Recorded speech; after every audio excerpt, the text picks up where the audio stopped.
जय Hind students. I hope कि आप सभी लोग स्वस्थ होंगे और आप सभी की प्रिपरेशन अच्छी चल रही होगी। आपको ये तो पता ही होगा कि सपनों की ऊंचाई वही तय करता है जो उन्हें पाने की हिम्मत रखता है। और उन्हीं सपनों की ऊंचाई को पाने के लिए आपको बहुत सारी चीजें पहले ही पता होंगी। तभी तो आप हिम्मत करके अपने सपनों तक पहुंच पाएंगे। आज हम बात करने वाले हैं अपर पीसीएस के सिलेबस के बारे में, उसके एग्जाम पैटर्न के बारे में। जो भी न्यू स्टूडेंट है जिनको इसके बारे में नहीं पता है वो ध्यान से हर एक चीज को समझना। चलिए हम शुरू करते हैं। सबसे पहले आप यहाँ पर समझिए, यूपी पीसीएस का ये एग्जाम, जिसे हम अपर यूपी पीसीएस कहते हैं, ये 3 पार्ट में बटा हुआ है।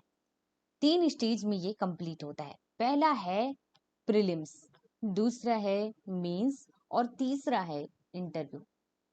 सबसे पहले आपको प्रीलिम्स एग्जाम देना होता है। प्रीलिम्स एग्जाम में जब आप पास हो जाते हैं तो उसके बाद आपको मेंस एग्जाम देने का मौका मिलता है। मेंस एग्जाम में जब आप पास हो जाते हैं तब आपको इंटरव्यू देने का मौका मिलता है। इंटरव्यू में जब आप सिलेक्ट हो जाते हैं एंड फाइनल रिजल्ट रेडी किया जाता है और इसमें आपका नाम होगा, तब आप फाइनली सिलेक्ट होते हैं। ये मेन प्रोसेस है। अब इसके बाद थोड़ी और चीजें समझिए। प्रीलिम्स में जो पेपर होता है, इस पेपर में जितने भी आपके नंबर मिलते हैं जिसमें आप पास होते हैं, ठीक है, तो ये वाला जो नंबर है यहाँ पर इस फाइनल रिजल्ट में नहीं जोड़ा जाता है। ये वाला जो एग्जाम है ये केवल इस वजह से होता है ताकि आपको मेंस एग्जाम देने का मौका मिल पाए और बहुत सारे स्टूडेंट को यहाँ पर छटनी करके हटा दिया जाता है। अब मेंस एग्जाम में गिने चुने स्टूडेंट होते हैं। आप मेंस एग्जाम दीजिए, अच्छे से अच्छा, जितना अच्छा आप कर सकते हैं दीजिए, और उसके बाद आपका अगर सिलेक्शन हो जाता है तो आप इंटरव्यू देंगे। और फाइनली यहाँ पर देखिए, मेंस और इंटरव्यू इन दोनों के नंबर जोड़ करके आपका यहाँ पर रिजल्ट रेडी होता है। यहाँ पर मेन चीज आप समझ गए होंगे कि प्रीलिम्स के नंबर केवल आपको इस हिसाब से लाने हैं कि आप मेंस एग्जाम दे पाए, मेंस के लिए आप सिलेक्ट हो जाएं। पूरा फोकस आपको करना है मेंस में, क्योंकि मेंस के नंबर और इंटरव्यू के नंबर जोड़े जाते हैं और उसी से आपका रिजल्ट रेडी होता है, उसी से आपकी रैंक सुधरती है। तो मेन फोकस आपको इस पर करना है। अब यहाँ पर आपने एग्जाम के एक छोटे से पैटर्न को समझा है, लेकिन अब यहाँ पर आपको ये भी पता होना चाहिए कि इस एग्जाम के लिए आप एलिजिबल हैं या नहीं हैं। कहने का मतलब है कि आप योग्य हैं या नहीं, ये भी आपको देखना होता है। तो इसके लिए आपको क्या करना होगा, 2 चीजें जो कि काफी इंपॉर्टेंट है वो देखना होगा। सबसे पहले आपको अपनी एज, अपनी उम्र देखनी है। कम से कम आपकी एज 21 साल होनी चाहिए और 40 साल से आपकी एज ज्यादा नहीं होनी चाहिए। यहाँ पर हमने ये मिनिमम और ये हो गया मैक्सिमम, इतना आपको ध्यान रखना है। इसके अलावा SC ST इस हिसाब से एज रिलैक्सेशन मिलता है, लेकिन यहाँ पर ये मेन चीज है, ये सभी के लिए, सभी कैटेगरी वालों के लिए है। अब दूसरी जो चीज है वो है आपका एजुकेशन, कि आपको कितना पढ़ा लिखा होना चाहिए। तो यहाँ पर इसके लिए चाहिए कि आप ग्रेजुएट हो, आपके पास स्नातक की डिग्री होनी चाहिए। डिग्री रहेगी तभी आप एग्जाम दे पाएंगे। मतलब फाइनल जो रिजल्ट है वो आपके हाथ में आ जाना चाहिए। अगर आप लास्ट ईयर में है तो आप इस एग्जाम को नहीं दे पाएंगे। फाइनली आपके पास रिजल्ट होगा तभी आप इस एग्जाम को दे पाएंगे, ये बात ध्यान रखिए। और ये दोनों ही चीज एक साथ जरूरी हैं, किसी एक के नहीं, दोनों चीजों की जरूरत है यहाँ पे। ये मेन चीजें हैं जो आपको ध्यान रखना है। अब हम सबसे पहले बात करते हैं प्रीलिम्स एग्जाम के बारे में। प्रीलिम्स एग्जाम एक ही दिन में कंप्लीट हो जाता है, मतलब कि इसका जो एग्जाम है ये एक ही दिन में कंप्लीट हो जाता है। फर्स्ट शिफ्ट और सेकंड शिफ्ट। पहले शिफ्ट में आपका GS1 होता है, दूसरे शिफ्ट में आपका GS2 होता है। GS1 यहाँ पर आप देखिए मेरिट बेस्ड पेपर, इसका कहने का मतलब ये है कि यहाँ पर आपको अच्छे नंबर लाने होते हैं ताकि जब कट ऑफ रेडी होगा तो आप उस कट ऑफ को क्लियर कर पाए। दूसरा वाला जो पेपर है GS2 ये क्वालिफाइंग है, इसमें आपको केवल 33% लाना है। दोनों ही पेपर यहाँ पर ध्यान रखिए, दोनों ही पेपर 200-200 नंबर के होते हैं। तो यहाँ पर देखिए जो GS2 है, तो यहाँ पर GS2 में 200 में से आपको केवल 33% लेकर के आना है, उससे ज्यादा नहीं लाना है। लेकिन जो पहला वाला पेपर है उसमें आपको 200 में से ज्यादा अच्छे नंबर लेकर के आना है, ये आपको ध्यान रखना है। ये एक बात ध्यान रखिए, जो दूसरा वाला पेपर है हमने कहा 33%, तो कम से कम आपका लगभग 67 नंबर यहाँ पर आना चाहिए। और जो पहला वाला पेपर है तो इसमें हमने कहा कट ऑफ, तो पिछले साल के जो कट ऑफ है उनको देख करके आप केवल अनुमान लगा सकते हैं अपनी कैटेगरी के अकॉर्डिंग कि कितना नंबर लगभग आपको लेकर के आना है, क्योंकि कट ऑफ हर साल बदलता है। यहाँ पर आपने ध्यान दिया, दोनों ही पेपर के लिए आपको 2 घंटे का टाइम दिया जाता है। 2 घंटे का टाइम दिया गया है GS1 के लिए, 2 घंटे का टाइम दिया जाता है GS2 के लिए। अब बात करते हैं हम सिलेबस के बारे में। तो प्रीलिम्स में जो GS1 है इसमें आपको क्या क्या पढ़ना है, आपको यहाँ पर 7 सब्जेक्ट पढ़ना है। सबसे पहले राष्ट्रीय एवं अंतरराष्ट्रीय, मतलब कि इंडिया के लेवल का और पूरे वर्ल्ड के लेवल के जो न्यूज है, जिनमें से इंपॉर्टेंट न्यूज है, उन न्यूज को आपको कलेक्ट करना है, पढ़ना है, बार बार रिवीजन करना है, उससे रिलेटेड यहाँ पर आपके क्वेश्चंस रहेंगे। इसके साथ ही आपके यूपी से रिलेटेड भी नो क्वेश्चंस रहेंगे। आपके आसपास जो जो घटनाएं हो रही हैं डेली में, उनमें से भी यहाँ पर आपके करंट अफेयर में क्वेश्चंस पूछे जाएंगे। सेकंड है भारत का इतिहास, आपको इंडिया के लेवल का पूरा हिस्ट्री पता होना चाहिए, एंशियंट, मिडाइवल, मॉडर्न हिस्ट्री, इसके अलावा कल्चर भी पता हो।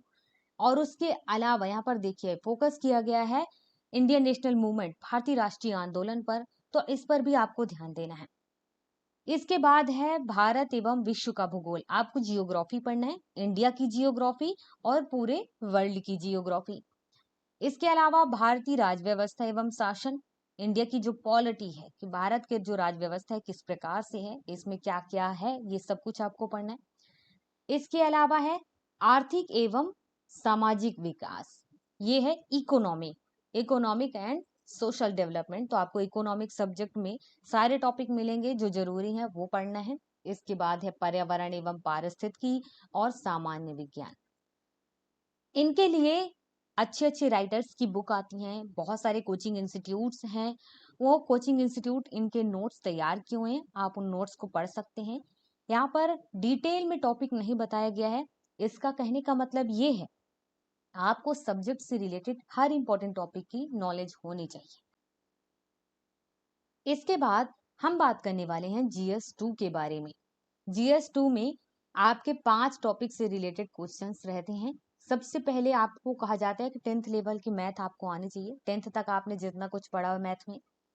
दूसरी चीज है कि जनरली हिंदी, 10th तक आप अंग्रेजी भी पढ़ रहे होते हैं, हिंदी भी पढ़ रहे होते हैं, तो ये सब चीजें भी आपको यहाँ पर आनी चाहिए।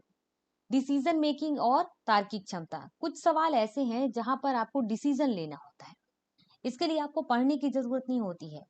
तो आपको क्या करना होगा, इससे रिलेटेड प्रीवियस ईयर के जो क्वेश्चन पेपर है उनको देखिए, यहाँ पर आपको उससे आइडिया हो जाएगा। समस्या का समाधान, ये भी उसी से रिलेटेड है। इनके लिए आपको कोई किताब में नहीं जाना है, आप प्रीवियस ईयर के जो क्वेश्चन पेपर है उनको पढ़िए, उससे आपको समझ में आएगा। यहाँ पर इनमें फोकस करना है, मैथ में, हिंदी में और अंग्रेजी में। अब यहाँ पर प्रीलिम से रिलेटेड दोनों सब्जेक्ट के बारे में हम बात कर चुके हैं। अब बात करते हैं मेंस एग्जाम के बारे में। मेंस एग्जाम में टोटल 8 पेपर होते हैं। 8 पेपर में यहाँ पर ध्यान देना, स्टार्ट के जो 2 पेपर हैं, जनरल हिंदी और एसी, ये दोनों पेपर 150-150 नंबर के हैं। इसके अलावा बाकी जो पेपर हैं GS1, 2, 3, 4, 5, 6, ये सभी 200-200 नंबर के हैं। सभी पेपर के लिए आपको 3 घंटे का टाइम दिया जाता है और यहाँ पर सभी पेपर टोटल 1500 नंबर के हैं। अब यहाँ पर मेंस एग्जाम से रिलेटेड सिलेबस के बारे में भी हम बात कर लेते हैं। जैसे कि हम बात किए, आपको GS1 में क्या क्या पढ़ना है। GS1 में आपको भारतीय इतिहास, दुनिया के इतिहास, महिलाओं की भूमिका, संबंधित मुद्दे, आर्थिक सुधार और प्रभाव, सामाजिक मुद्दे और भूगोल, मतलब आपको हिस्ट्री पढ़ना है, आपको सोसाइटी पढ़ना है, आपको जियोग्राफी पढ़ना है। GS2 में आपको राजनीति विज्ञान, भारत और पड़ोसी देश, राष्ट्रीय अंतरराष्ट्रीय संस्थाएं और एजेंसियां।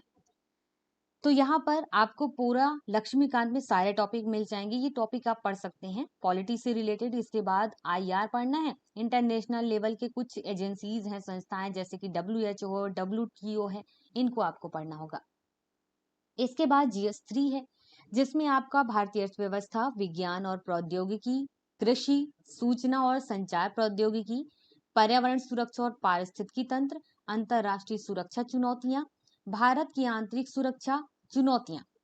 तो यहाँ पर आपसे GS3 में कहा गया कि आपको इकोनॉमिक पढ़ना है, आप साइंस एंड टेक्नोलॉजी पढ़िए, एग्रीकल्चर पढ़िए, आपको इंफॉर्मेशन टेक्नोलॉजी ये भी आना चाहिए, और इन्वायरमेंट पढ़ेंगे। ये सारी चीजें आप प्रीलिम्स में भी पढ़े होते हैं। यहाँ पर आपको मेंस के अकॉर्डिंग टॉपिक पर पढ़ना है, फोकस करना है और लिखना है।